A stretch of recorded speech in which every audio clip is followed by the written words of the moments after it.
오늘 로마서에 있는 1장에 있는 말씀을 드리려고 합니다. 제가 이제 기회가 되면은 내년 1월에 로마서를 한번 강의를 할 계획을 갖고 있습니다.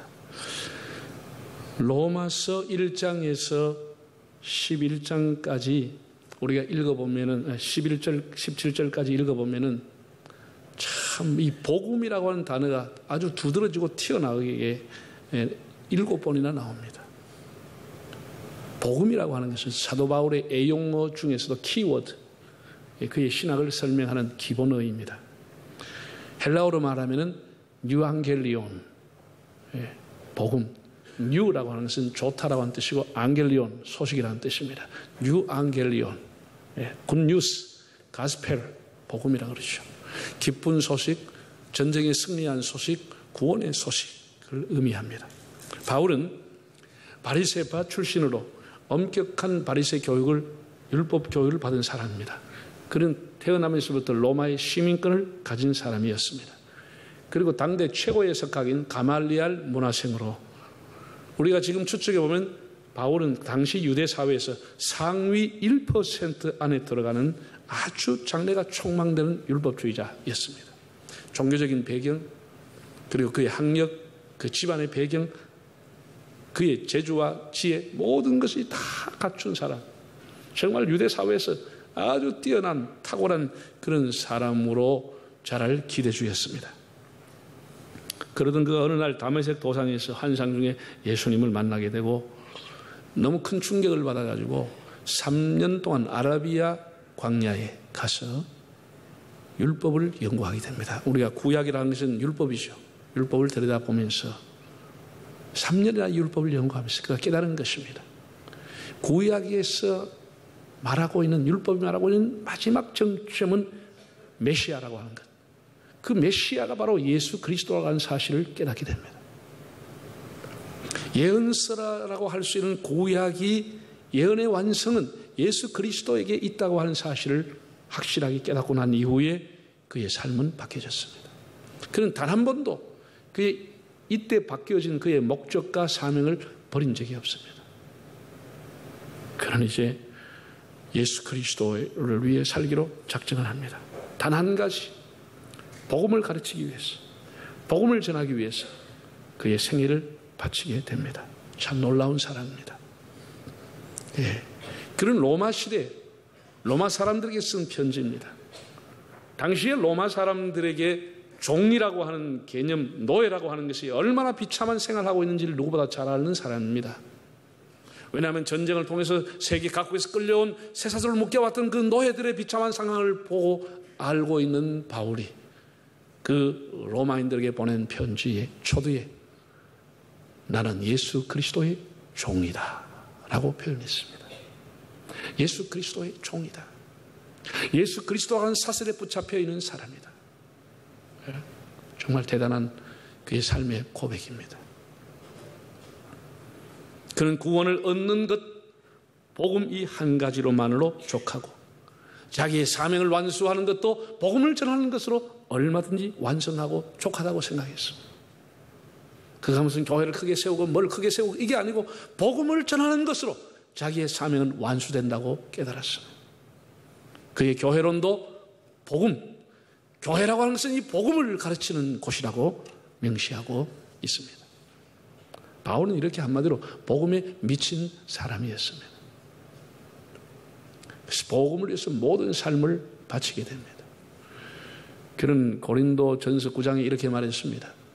내가 복음을 전하지 않으면 내게 화가 있으리로다. 참 이렇게 말하는 사람이 있나요? 내가 복음을 전하지 않으면 화를 입을 것이다. 오늘 성경 본문에도 나는 복음에 빚진 자로다. 유대인이나 헬라인이나 어떤 사람이든지 나는 복음에 빚진 사람이다. 복음을 위해 태어났고 복음을 위해 생명을 바치겠다는 그의 결단과 고백이 곳곳에 나오고 있습니다. 그럼 오늘 로마서 1장에 나오는 복음이라고 하는 게 뭐냐? 바울이 평생 자기 생명을 바치고 그걸 사명을 얻었던 복음이 무엇이냐라고 한 데서 바울은 아주 명확하게 간단하게 기록해 놓았습니다. 자, 1장 2절과 4절까지 읽어보실까요? 이 복음이 뭐냐? 복음은 하나님이 선자들을 통하여 그의 아들에 관하여 성경에 미리 약속하신 것이라. 그의 아들에 관하여 말하면 육신으로는 다윗의 혈통에서 나셨고 성결의 영으로는 죽은 자들 가운데 부활하사 능력으로 하나님의 아들로 선포되었으니 곧 누구라? 우리 주 예수. 다시, 복음은 누구라고요? 복음은 그의 아들인데 예수 그리스도가 복음이다. 할렐루야. 예수 그리스도가 복음이라고 하는 것을 명료하게 가르쳐주고 있습니다. 복음은 예수 그리스도라고 하는 겁니다. 그럼 자기는 무엇을 위하여 하나님 앞에 부름을 받았느냐? 1장 1절을 읽어보겠습니다. 예수 그리스도의 종 바울은 사도로 부르심을 받아 하나님의 뭐를 위하여? 복음을 위하여 택정합을 입었으니. 택정하다고 하는 것은 분리되다, 구별되다는 의미를 갖고 있는데 나는 예수 그리스도의 복음을 위해서 하나님으로부터 구별을 떼은 사람이다. 복음을 위해서 살아가는 사람이다. 복음을 위해 태어난 사람이다. 사도행전 20장에 보면 이 복음을 증거한 일을 마치려 하면 나의 생명을 조금도 귀한 것으로 여기지 아니하노라. 복음을 위해서 생명을 던지겠다. 이렇게 표현을 했습니다. 복음이 그의 사명이라고 하는 거예요. 예. 그럼 우리의 사명은 뭘까요? 로마서 1장 6절을 한번 읽어보겠습니다. 너희도 그들 중에서 예수 그리스도의 것으로 부르심을 받은 자들이다. 여기에 너희라고 하는 것은 당연히 이 편지를 받고 있는 수신자들, 로마의 사람, 로마의 그리스도인들입니다.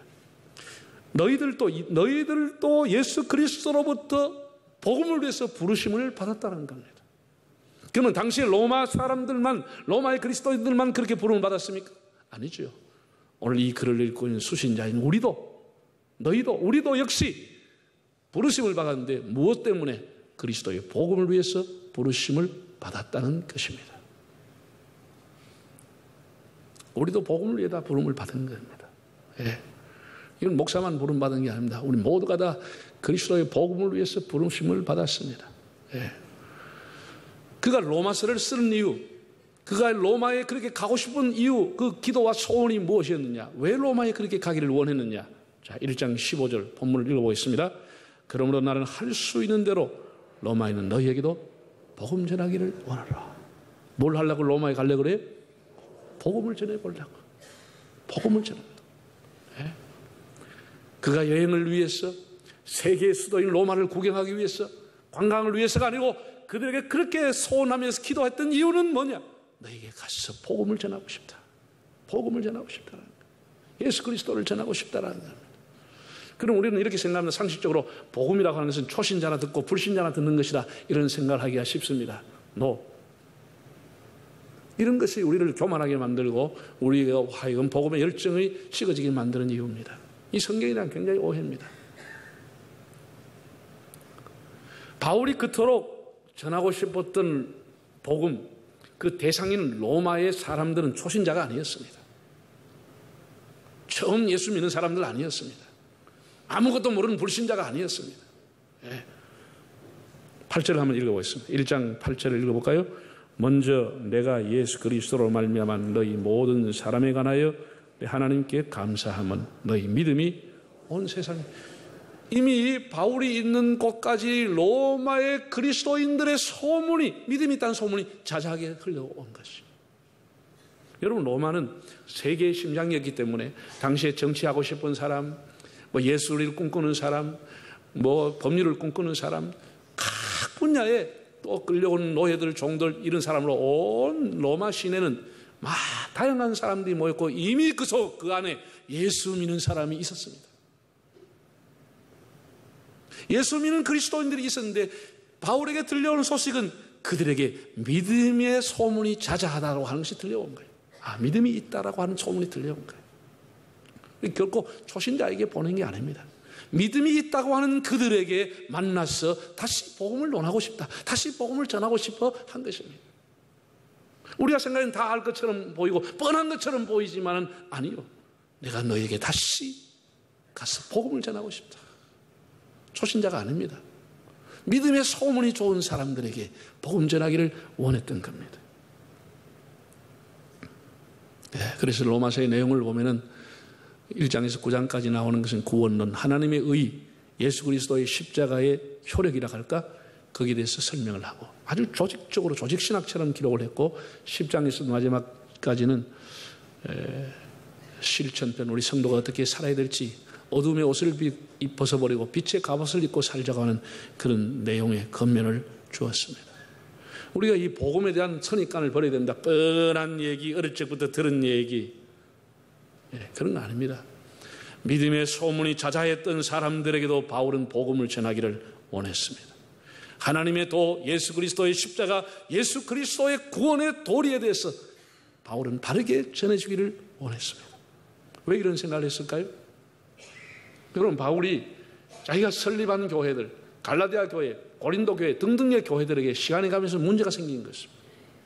바울이 직접 설립한 교회고 바울에게 직접 교훈을 들었고 설교를 들었던 사람들도 시간이 가면서 복음이 변질되기 시작했습니다. 교회가 타락하고 변질되기 시작했습니다. 여러분, 교회 타락이라고 하는 것은 윤리의 타락을 말하지 않습니다. 교회의 변질과 타락은 하나님이 주신 복음의 메시지가 타락한 것입니다.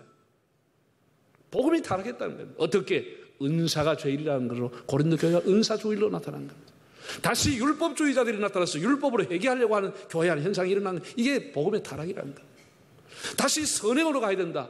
어떻게 예수 하나만 되느냐? 율법을 믿어야 된다. 이런 것이 나타나면서 교회 안에 충돌이 일어나서 바울파, 베드로파가 깨져버린 것입니다. 교회 안에. 바울이 전했던 순수한 예수 그리스도를 말미암은 구원이라고 하는 것이 변질되고 타락해버린 것입니다. 바울이 굉장히 충격을 받았어요. 거기에 대해서 이제 고린도 전후서를 쓰고 갈라디아를 쓰고 했습니다만은 이 자자한 소문이 있는 로마 교회도 분명히 시간이 가면 교리에 대한 타락, 복음에 대한 변질이 올 것을 예상을 하고 그들에게 뭐를 가르치요? 복음을 가르쳐 주기를 원하는 기도를 드린 것이고 그 편지를 쓴 것입니다. 네. 여러분, 교회가 좋은 평판에 있다고 좋은 교회가 되는 거 아닙니다. 네. 좋은 소문이 난다고 좋은 교회가 됩니까? 그렇지 않아요. 네. 지금 우리 사회가 교회를 아주 무슨 토끼머리 하듯이 몰아제킵니다. 교회 재정을 공개하라. 교회가 몇 년마다 신인 투표를 하라. 교회가 무슨 온 교인들이 다 정책에 참여하도록 하라. 그런 것에 여러분이 쏘으면 교회는 망하는 겁니다. 평판이 있다고 대단한 교회가 아니에요. 사회적인 흐름을 가지고 한다고 그 교회가 좋은 교회나 그렇지 않아요. 보세요. 여러분, 요한계시록에 보면 소아시아의 4대 교회라는 교회가 있습니다. 이 4대 교회가 예수님 자기는 괜찮다고 그랬어요. 자기들은 잘 산다고 그랬어. 근데 그 교회에 대해서 예수님 뭐라고 판단하는 이렇게 했습니다. 내가 보기에 너희가 살았다는 이름은 가졌으나 실상은 죽은 자로다. 회개하라. 이렇게 말씀했습니다. 살았다는 이름은 가졌으나 그 이름은 가졌으라고 하는 것, 이 말은 NIV의 영어 성경을 찾아보면 reputation이라고 하는 뜻은 평판, 명성.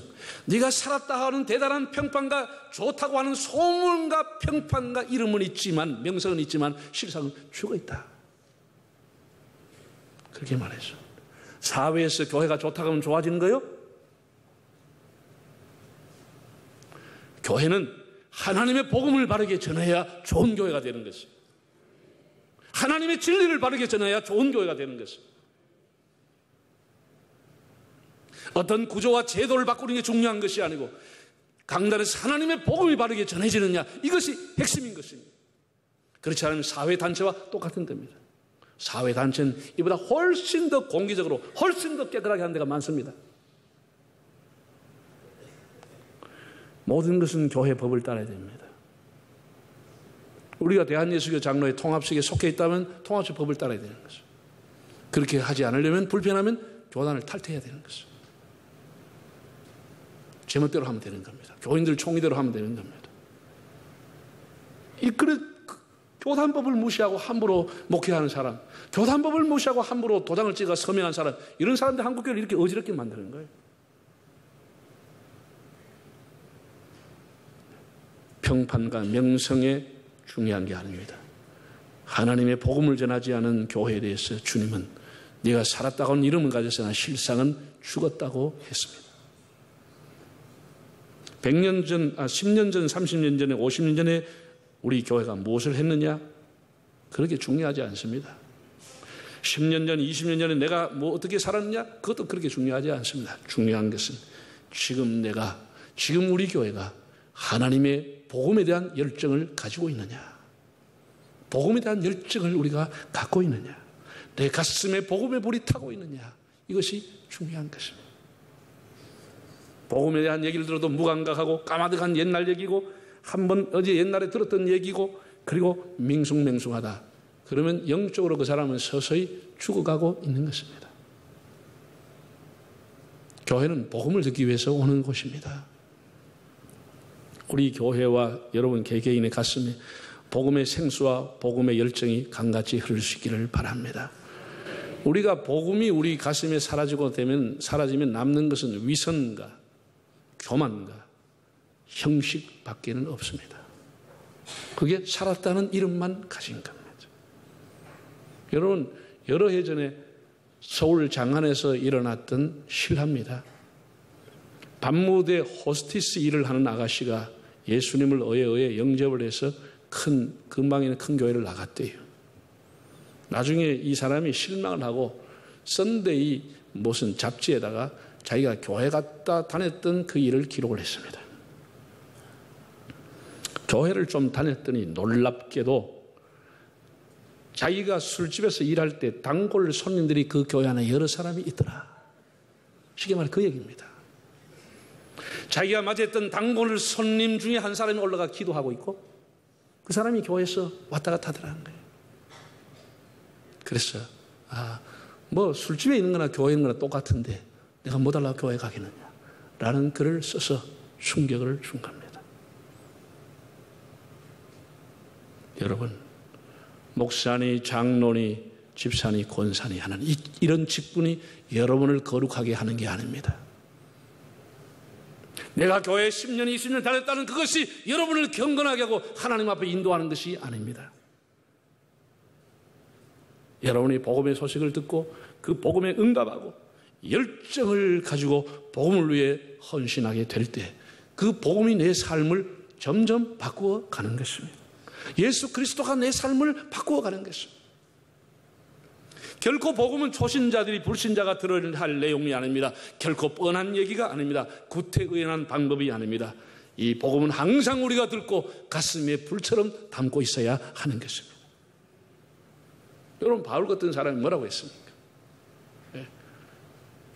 바울이 로마서를 기록할 때는 예수 처음 믿을 때가 아닙니다. 벌써 그가 2차 전도여행을 마칠 때니까 한참 예수 믿고 열정적으로 살아갈 때, 한참 예수 믿고 10년, 20년 살아갈 때 로마서를 쓴 겁니다. 로마서 7장 21절부터 읽어볼까요? 그의 마음이 뭐라고 고백했는지. 그러므로 내가 한 법을 깨달았노니 곧 선을 행하기 원하는 나에게 악이 함께 있는 것이라. 내 속 사람으로는 하나님의 법을 즐거워하되 내 지체 속에서 한 다른 법이 내 마음의 법과 싸워 내 지체 속에 있는 죄의 법으로 나를 사로잡는 것을 보는도다. 오라, 나는 곤고한 사람이로다. 이 사망의 몸에서 누가 나를 건져내라. 예수 한참 믿고 복음을 전하고 세계를 다녔던 선교사인 바울이 이렇게 고백합니다. 내 마음에 두 가지 법이 충돌하고 있다. 하나는 선을 행하고자 하는 마음, 하나는 악을 행하고자 하는 육신의 소욕. 묘하게도 나는 늘 하나님의 법을 행하는 선한 일을 행하는 것 따라가지 않고 악한 것을 따라가고 있다고 고백을 한 것입니다. 육신의 소욕을 따라 살아가고 있다고 고백을 한 것입니다. 누가 이 사망의 몸에서 나를 건져내겠느냐? 나는 괴로운 존재다. 이렇게 고백을 했습니다. 이것이 사도 바울의 현주소였다면 우리의 현주소는 어떻습니까? 하나님을 위해 살아야겠다고 하는 하나님의 법과 육신을 따라 살고 싶은 인생의 법이 부딪힐 때 여러분 무슨 법을 따라가는? 우리는 늘 주님의 복음에 대한 말씀을 들어야 합니다. 예수를 묵상하고 예수 그리스도의 말씀을 우리 가슴에 담고, 그래서 바울이 그 모든 굴레에서 벗어나서 승리의 계가를 불렀듯이 우리가 복음으로 승리하는 삶을 살 수 있기를 바랍니다. 복음이 주는, 복음은 능력입니다. 복음이 결국 우리를 바꾸는 겁니다. 여러분 보세요. 이 복음은 구원을 얻는 자에게 주시는 하나님의 능력이라고 그랬어요. 능력은, 복음은 지식이 아닙니다. 지식은 사람을 바꿀 수 없습니다. 능력이 사람을 바꾸는 겁니다. 능력이라고 하는 말은 헬라어로 두나미스. 이 말의 의미는 우리가 저 산이나 어디 길을 낼 때 그냥 그 산에다가 구멍을 뚫어가, 바위에 구멍을 뚫어가지고 다이너마이트를 폭발시키는 거죠. 다이너마이트가 폭발해서 산산조각이 내서 길이 만들어지듯이 이 두나미스, 다이너마이트와 같은 능력을 의미하는 겁니다. 하나님의 복음, 예수 그리스도의 말씀, 예수 그리스도의 십자가는 우리의 지식이 아니고 능력이기 때문에 우리 삶을 바꾸는 것입니다. 내 악습과 구습을, 사탄에 묶여있는 나를 완전히 파하고 바꿔버리는 것입니다. 그래서 복음이 중요한 겁니다. 복음. 네. 복음이 뭐라고요? 예? 예. 일부 예배 때 물어보고 헷갈리더라고. 뭘 신뢰하려고. 복음은 다시 로마서 1장 2절의 4절을 읽어보겠습니다. 시작. 이 복음은 하나님이 선지자를 통하여 그의 아들에 관하여 성경에 미리 말씀하신 것이라. 그의 아들에 관하여 말하면 육신은 다윗의 혈통에서 나셨고 성결의 영으로는 죽은 자들 가운데서 부활하사 능력으로 하나님의 아들로 선포되었으니 곧 우리 주 예수 그리스도시니라. 따라합시다. 복음이란 우리 주 예수 그리스도이시다. 할렐루야. 예수 그리스도가 복음이라는 겁니다. 마가복음을 시작하는 1장 1절을 보면 하나님의 아들 복음의 시작이라. 복음의 시작이라고 그랬어요. 그리고 마가복음이 끝나는 마가복음 16장에 보면 이렇게 기록되어 있습니다. 너희는 온 천하에 다니며 만민에게 뭐하라고요? 복음을 전파하라. 복음이라. 여러분, 우리 교회는 십자가를 소중하게 여기지만은 십자가도 예수님이 없는 십자가는 나무 토막에 불과한 겁니다. 아무 의미가 없는 겁니다. 예수님이 빠진 십자가는 금속 쪼가리에 불과한 겁니다. 예수님이 계실 때 십자가가 귀한 것이지, 예수님이 없는 십자가, 그건 나무 토막에 불과하지 무슨 의미가 있습니까? 우리의 복음은 예수 그리스도인 것입니다. 예수 그리스도가 십자가에 달렸기 때문에 십자가가 귀한 것입니다. 그래서 예수님이 복음이고 예수님이 귀한 겁니다, 여러분. 예? 교회는 예수만 노래하고 예수를 높이는 곳이지, 예수가 복음이기 때문에 이 예수님을 들으면 다 구원받는 거예요.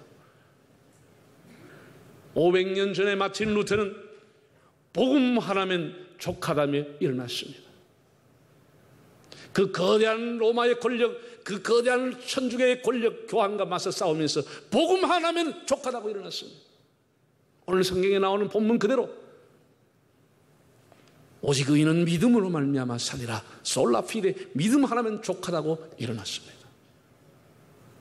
우리가 복음이면 족한 교회가 되어야 합니다. 지금 어디를 들어봐도 좋은 소식이 없습니다. 네. 우리나라를 바꿀 수 있는 것은 하나님의 복음밖에 없습니다. 이 복음이 우리 130년 우리 민족을 살렸고 우리 한국 사람을 살리고 교회를 세웠습니다. 이 복음만이 유일하게 우리 대한민국의 희망입니다. 여러분, 우리가 이 지역사회에 뭐 여러 가지 프로그램 갖게 있지만 이 지역사회에 줄 수 있는 것은 복음밖에 줄 게 없습니다. 교회는 예수 그리스도를 전하는 겁니다. 바울이 그토록 로마의 복음 전하기를 원했습니다. 사실 그러나 그는 로마서만 남겼을 뿐입니다.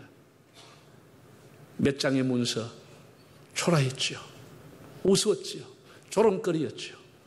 그러나 바울이 남겼던 로마서가 결국은 그 강력한 로마를 무릎 꿇게 한 것입니다. 복음서 앞에 무릎 꿇게 한 것입니다. 그 초라한 로마서가 유럽을 바꿔놓은 것입니다. 복음이 유럽을 바꿔놓은 것입니다.